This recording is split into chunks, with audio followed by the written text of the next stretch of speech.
guys ng laag sa meron guys. Ayan guys,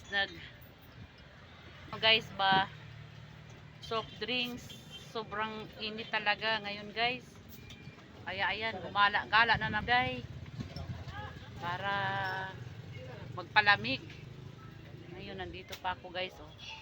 Gumagala ako dito sa may tindahan. Sobrang nainitan talaga guys si Inday. Kaya gumala muna. Guys, gumagala-gala muna si Inday guys. Hello mga friends ko, mga kaibigan ko, lahat, supporters ko. Don't forget to follow my channel and like and share guys. Ayan guys. Ayan na guys, oh. Gumala-gala muna kami guys. Sobrang mainit kasi ngayon guys eh. Kaya ayan, tumambay-tambay muna dito si Inday guys. Yun lang guys. Pa-share na din ang ating videos guys. Bye!